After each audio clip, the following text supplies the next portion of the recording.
Video में हम पढ़ेंगे बीएड का फर्स्ट ईयर का बहुत ही इम्पॉर्टेंट सब्जेक्ट है जो कि है पेडागोजी ऑफ हिंदी।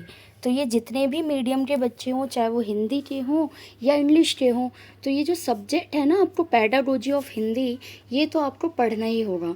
तो ये यूनिट 1 है और इसी तरह से फिर बाकी की यूनिट्स भी मैं यहाँ पर कराऊंगी। तो आज हम यूनिट 1 को पढ़ेंगे। तो स्टार्ट करते हैं इसको। ये ऑप्शनल सब्जेक्ट है आपका, जो कि इंग्लिश और हिंदी में से चूज़ करना होता है, 5वां सब्जेक्ट। और इसी तरीके से चौथा सब्जेक्ट भी आपको हिंदी और इंग्लिश में से चूज़ करना होता है। तो आप एक हिंदी और एक इंग्लिश चूज़ करेंगे तो यहाँ पर हिंदी जो है ना वो आपके लिए मैंडेटरी हो जाएगी। तो यहाँ पर जो इकाई 8 है, इकाई 8 का नाम है हिंदी शिक्षण। तो जब नाम ही हिंदी शिक्षण है तो इसमें कहीं ना कहीं एक तरीके से आपको हिंदी के जो ग्रामर के टॉपिक्स हैं और मेन जो इंट्रोडक्टरी जो टॉपिक्स होते हैं वो देखने को मिलेंगे। तो देखिए, सबसे पहला जो टॉपिक है यहाँ पर आपका वो है मातृभाषा शिक्षण का अर्थ, स्वरूप, महत्व, उद्देश्य और सामान्य सिद्धांत क्या होते हैं, ये आपको बताना है। तो सबसे पहले मातृभाषा शिक्षण का अर्थ क्या है ये देख लेते हैं कि जिस भाषा का प्रयोग बालक सर्वप्रथम अपनी माँ से सीखता है और जिसके माध्यम से वह अपने परिवार और समुदाय में विचार विनिमय और अभिव्यक्ति करता है, सही अर्थ में वही बालक की मातृभाषा होती है। तो यहाँ से आपको मातृभाषा का अर्थ जो है वो समझ आ गया होगा। अब हम बात करें कि ये जो मातृभाषा शिक्षण है इसका महत्व क्या है, उद्देश्य क्या है, स्वरूप क्या है। तो इन सब में ही सेम ही पॉइंट्स आपको लिखने होंगे। तो यहाँ पर पॉइंट्स मैं आपको बता देती हूँ। तो सबसे पहला पॉइंट है कि मातृभाषा शिक्षण द्वारा भाषा कौशल का विकास किया जा सकता है। सेकंड, भाषाई दक्षता प्रदान की जा सकती है बालक को। शिक्षण विधि संबंधी समस्याओं का समाधान किया जा सकता है, किससे?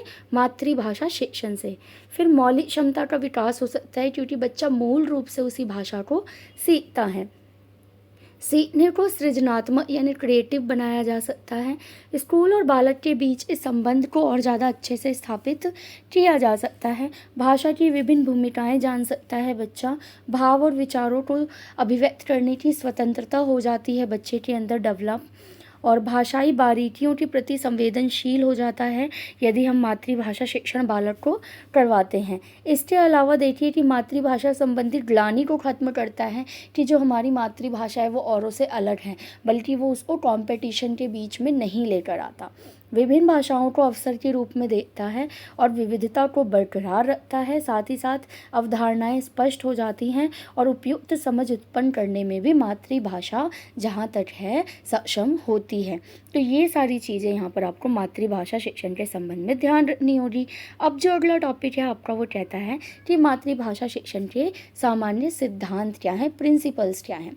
तो सबसे पहला क्या है कि रुचि जागृत करने का सिद्धांत, कि मातृभाषा अगर शिक्षण किया जाए तो इससे बालक के अंदर रुचि जागृत किया जा सकता है।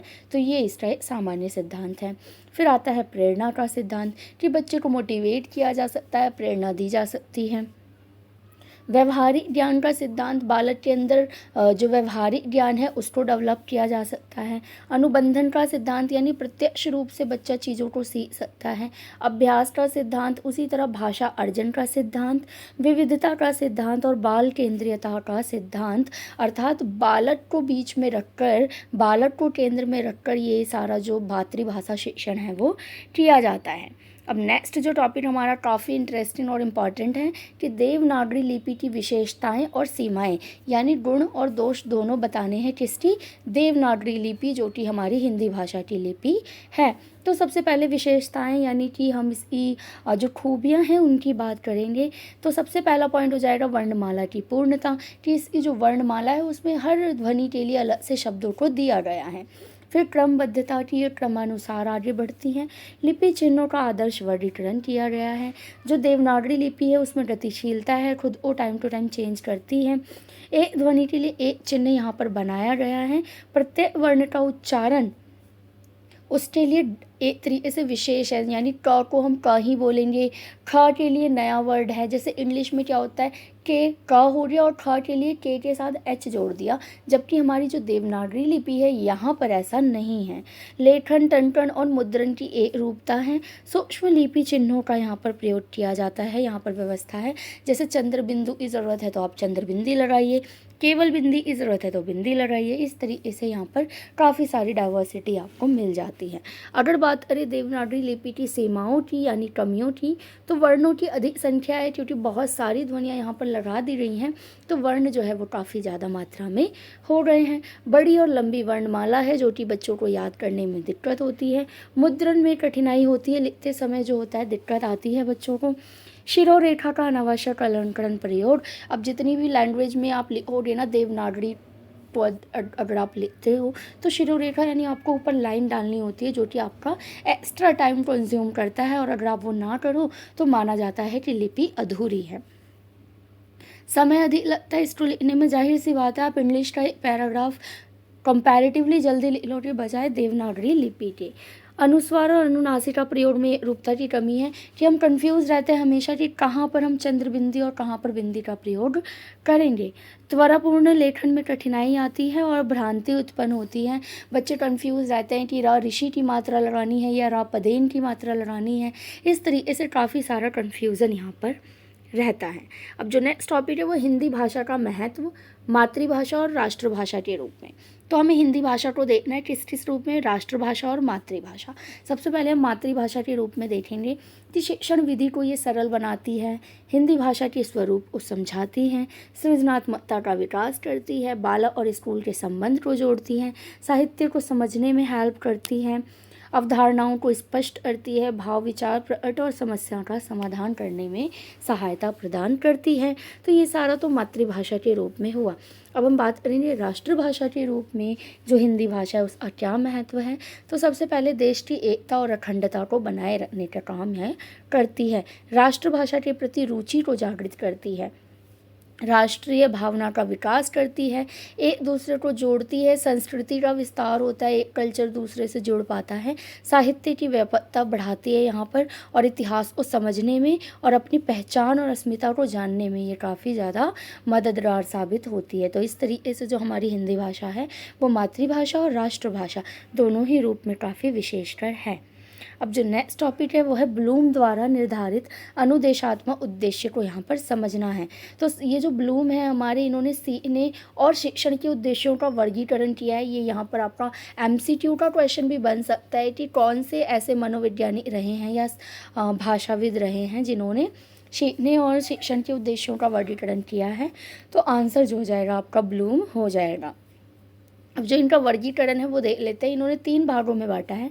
पहला है ज्ञानात्मक उद्देश्य, जिसके अंदर क्या होता है कि सूचनाओं और ज्ञान या तथ्यों की जानकारी दी जाती है। फिर आता है भावात्मक उद्देश्य, जिसके अंदर जो होता है व्यक्ति रुचि, अभिवृत्ति और मूल्यों का विकास करता है, वैल्यूज़ को डेवलप करता है। उसके बाद जो थर्ड वर्गीकरण है वो क्रियात्मक उद्देश्य यानी शारीरिक क्रिया, यानी जो स्किल है वो सीखना शुरू करता है या उसको सीखता है। तो ये 3 वर्गीकरण आप याद रखेंगे। उसके बाद आएगा भाषाई कौशलों का विकास। अब भाषाई कौशलों का विकास क्या है, इसमें कई तरह के कौशल आपके आएंगे। तो सबसे पहला है श्रवण कौशल। श्रवण का मतलब होता है सुनना। तो भाषा सीखने का ये पहला चरण होता है, इसको कानों द्वारा संपन्न किया जाता है। यदि आप किसी भी भाषा को सीखेंगे तो सबसे पहले आपको उसे सुनना होगा, यानी श्रवण कौशल का विकास करना होगा। तो इसकी विधियाँ क्या क्या हैं, पेपर में यही पूछेगा आपसे। तो विधियों में क्या आ जाएगा कि आप सस्वर वाचन करवा सकते हैं अपने बच्चों से, प्रश्नोत्तर विधि का प्रयोग कर सकते हो, कहानी कहना और सुनाना जैसी जो एक्टिविटीज़ हैं क्लासरूम में वो कर सकते हो, श्रुतलेख करवा सकते हो, भाषण दिया जा सकता है, वाद विवाद जो है वो आप ऑर्गेनाइज करा सकते हो, आदेश निर्देश दिया जा सकता है, और पाठ्य सहगामी क्रियाएं अदर जो एक्टिविटीज़ हैं वो भी आप करा सकते हो। फिर सेकंड आएगा आपका भाषण कौशल। इसे मौखिक अभिव्यक्ति कहते हैं। अब सुन तो लिया, तो सेकंड स्टेप क्या हो गया, बोलने का, मौखिक रूप से उन चीज़ों को प्रस्तुत करने का। तो इसकी जो विधियाँ हैं, जो श्रवण कौशल की विधियाँ हैं, उन्हीं को हम यहाँ पर भी यूज़ करेंगे, क्योंकि यदि बालक अच्छे से सुनता है किसी चीज़ को तो वो साथ ही साथ जो मौखिक अभिव्यक्ति है उसमें भी सुधार लेकर आता है। तो वही विधियाँ आप यहाँ पर भी डाल देंगे। अगला जो कौशल है वो है पठन कौशल, यानी ऐसी क्रिया जिसमें शब्दों के साथ अर्थ की ध्वनि भी आती हो। पढ़ने से संबंधित है बेसिकली ये कि चीज़ों को पढ़ना किताबों के अंदर। तो इसकी विधियाँ क्या हो सकती हैं, ध्वनि साम्य विधि, कि जो बच्चा लिखा हुआ है उसको ठीक ध्वनि दे रहा है या नहीं। स्वरोच्चारण विधि, स्वरों को उच्चारण करने की विधि आप अपना सकते हो। कहानी को पढ़ना, वाक्य विधि, समाचार पत्र पठन करवा सकते हो। पात्र भूमिका दिया जा सकता है, काव्य पाठ कराया जा सकता है, और कई तरह की पठन जो प्रतियोगिताएं हैं वो कराई जा सकती हैं। तो ये जो बेसिकली विधियां हो जाएंगी। फिर आता है आपका लेखन कौशल, जो कि लास्ट है, और इसके अंदर क्या होता है, लिखित रूप से अपनी जो विचार है और संपत्र हैं उसको दिखाया जाता है। तो इसकी विधियां क्या क्या हो सकती हैं, आप बच्चों से सुलेख करवा सकते हो, अनुलेख करवा सकते हो, श्रुत लेख करवाई जा सकती है, कहानी लेखन करवाया जा सकता है, निबंध प्रतियोगिता, चित्र देखकर कहानी लिखो, शब्दों की अंताक्षरी और अनुकरण विधि। तो इन सारी विधियों का प्रयोग आप कर सकते हो। एग्ज़ाम में आपसे इसी तरीके के क्वेश्चन पूछे जाएंगे कि किस कौशल के लिए कौन सी विधि को अपनाया जा सकता है, तो ये सभी आपको ध्यान में रखनी होंगी। नेक्स्ट जो टॉपिक है वो हिंदी शब्दों का वर्गीकरण। तो अब हम देखेंगे कि जो हिंदी के शब्द हैं उनका वर्गीकरण किस आधार पर किया गया है। तो यहाँ पर 3 आधार दिए गए हैं, अर्थ, उत्पत्ति और व्युत्पत्ति। तो सबसे पहले हम अर्थ के आधार पर देखेंगे कि शब्दों को कितने भागों में बांटा गया है, 4। पहला है यहाँ पर एकार्थक शब्द, यानी जो सुनने में समान और उसका अर्थ अलग अलग होता है। कई ऐसे शब्द होते हैं जो सुनने में तो जैसे होते हैं लेकिन उसका अर्थ अलग है, तो इसे हम कहते हैं एकार्थक शब्द। जैसे कि अभी अब अगर आप यहाँ पर देखोगे तो अभिराम सुंदर, अविराम लगातार, अंचल स्थिर, अंचल वस्त्र। तो अभी आप देख रहे हो कि ये अंचल और अंचल दोनों पढ़ने में तो सेम है लेकिन दोनों के अर्थ अलग हैं। उसी तरीके से अभिराम और अविराम दोनों शब्द अलग हैं और इनका सुनने में सेम है लेकिन इनका अर्थ अलग है, तो ये एकार्थक शब्द हो गए। फिर आता है अनेकार्थक शब्द। अनेकार्थक शब्द में क्या होता है, एक ही शब्द के बहुत सारे अर्थ होते हैं। जैसे कि यहाँ पर एग्जाम्पल बहुत ज़रूरी है आपके लिए। अर्थ का मतलब होता है मतलब, धन और कारण। तो ये 3 जो है इसके अर्थ होते हैं। इसी तरीके से कल के भी 2 अर्थ है, एक बीता हुआ दिन और एक अगला दिन। तो एक ही शब्द एक कई अर्थ हो जाएं तो वो अनेकार्थक शब्द हो जाते हैं। फिर आता है आपका समानार्थक शब्द। इसमें क्या होते हैं कि पर्यायवाची शब्द आप इसको कह सकते हो इंग्लिश में सिनोनिम्स। जैसे संसार को हम दुनिया भी बोल सकते हैं, जग और विश्व भी बोल सकते हैं। उसी तरह पृथ्वी को धरा, भूमि और धरती हम कुछ भी बोल सकते हैं। इसके अलावा लास्ट जो है वो विपरीतार्थक शब्द, यानी ऑपोजिट वर्ड जो एक दूसरे के विलोम होते हैं। जैसे अल्पसंख्यक का बहुसंख्यक, आस्तिक का नास्तिक, ये तो बहुत ही कॉमन सी चीज़ है। अब देखेंगे उत्पत्ति के आधार पर। तो यहाँ पर 5 तरीक़ों से उत्पत्ति के आधार पर जो हमारे भाषा हैं, हिंदी भाषा के शब्द हैं, उनको बांटा गया है। पहला है तत्सम, जो इस संस्कृत के शब्द होते हैं जैसे वायु, कवि, पुस्तक, गुरु आदि। फिर दूसरा है तद्भव शब्द, जो कि हमारे संस्कृत भाषा से बिगड़कर बने हैं। जैसे हस्त से बन गया हाथ, पाद से बन गया पाँव और दुग्ध से दूध।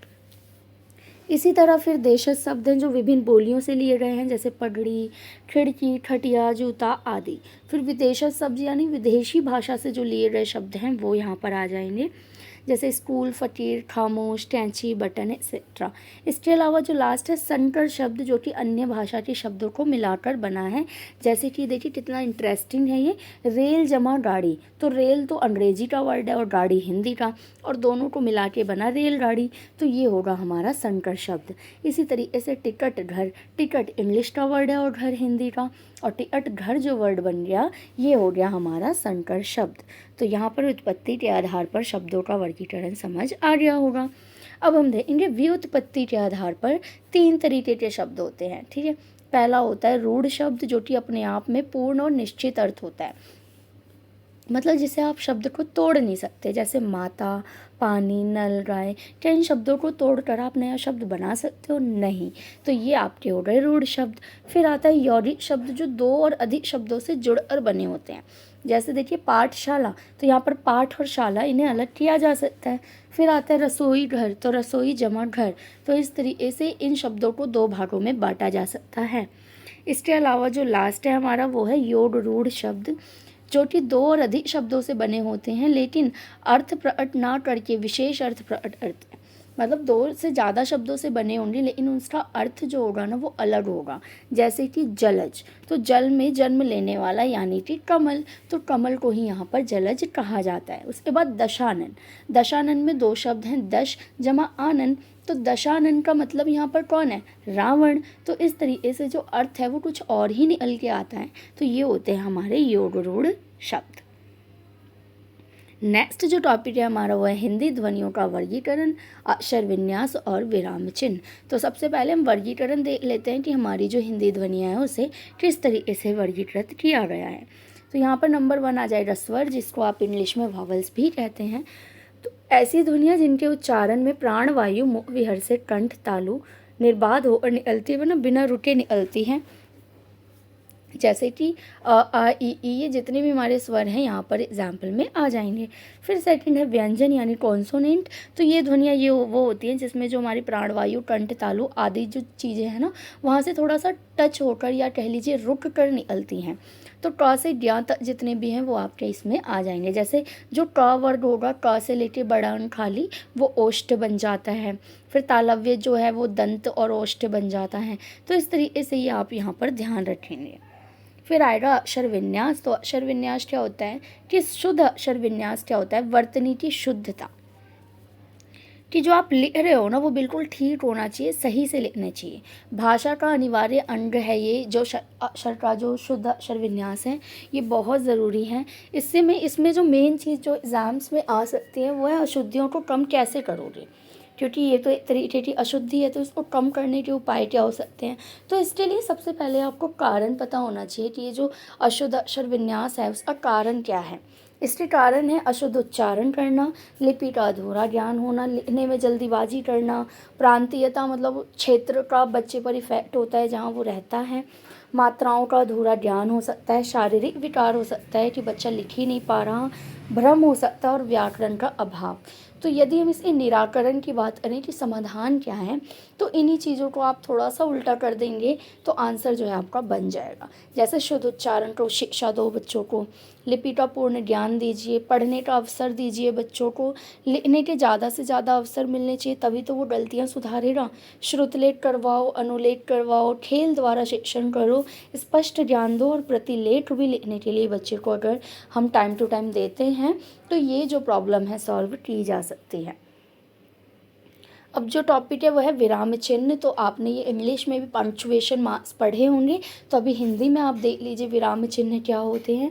पहला यहाँ पर हम देखते हैं पूर्ण विराम, जिसका साइन ये है और ये वाक्य के पूर्ण होने पर अंत में लगाया जाता है, जैसे कि वह पुस्तक अच्छी है और लास्ट में हमने यहाँ पर पूर्ण विराम लगा दिया। फिर आता है अल्प विराम, जो कि कम समय के लिए अगर रुकना हो तो हम इसका यूज़ करते हैं, जैसे कि रोहन, मोहन और सोहन घूमने गए, तो रोहन और मोहन के बीच में हमने कॉमा का यानी अल्प विराम का प्रयोग कर लिया। इसके बाद आता है अर्ध विराम चिन्ह, जो कि प्रधान उपवाक्य पर अन्य वाक्य आश्रित हो, मतलब एक वाक्य जब पूरा हो और एक छोटा सा वाक्य उस पर डिपेंडेंट हो तो हम इस जो साइन है इसका प्रयोग करते हैं। जैसे जो झूठ बोलते हैं वे पछताते हैं, तो बीच में हमने यहाँ पर अर्ध विराम चिन्ह का प्रयोग कर लिया।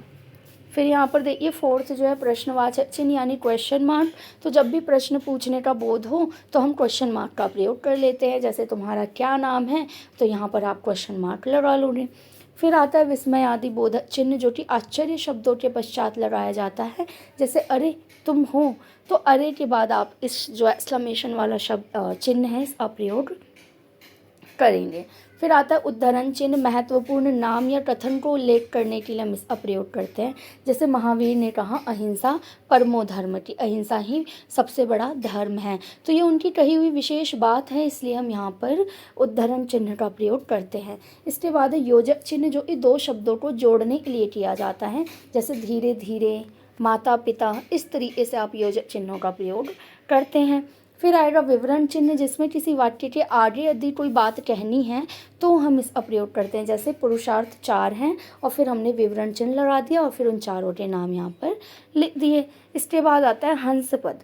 अब हंस पद क्या है, अगर आप कुछ लिख रहे हो और छूटा हुआ शब्द है वाक्य के अंदर, तो उसको आप लिखने के लिए ये जो हंस पद है इसका प्रयोग कर सकते हो। ये काफ़ी अच्छा है, आप इसको रियल में यूज़ कर सकते हो एग्ज़ाम वगैरह में। जब आप लिख रहे होते हो और कोई वर्ड छूट जाता है तो आप इस तरीके से बीच में इस हंस पद को प्रयोग करके वो शब्द यहाँ पर लिख सकते हो। जैसे मुझे जाना पड़ेगा, तो यहाँ पर घर शब्द छूट गया था, तो इसे हम क्या करेंगे, हंस पद का यूज़ करके लिख देंगे। नेक्स्ट जो है लाघव चिन्ह। अब लाघव चिन्ह क्या होता है कि किसी भी शब्द को संक्षेप में लिखने के लिए हम इसका प्रयोग करते हैं। जैसे पंडित को पूरा ना लिखे हम प के ऊपर लाघव चिन्ह का प्रयोग कर लेते हैं, वैसे प्रोफेसर को भी लिखने के लिए हम लाघव चिन्ह का प्रयोग करते हैं। अब नेक्स्ट टॉपिक देखिए, उच्चारण शिक्षण का महत्व क्या है और उसके दोष के कारण और उपाय, दोनों चीज़ें आपको यहाँ पर बतानी है। तो सबसे पहले उच्चारण शिक्षण का महत्व क्या है। उच्चारण यानी बोलने से रिलेटेड है यहाँ पर। तो भावों और विचारों की अभिव्यक्ति के लिए मौखिक उच्चारण का प्रयोग बहुत ज़्यादा ज़रूरी है और शब्दों की वर्तनी की अशुद्धि के कारण उच्चारण में अशुद्धता आ जाती है। अगर आप गलत पढ़ते हो ना, वर्तनी लिखते गलत हो, तो आप बोलोगे भी गलत।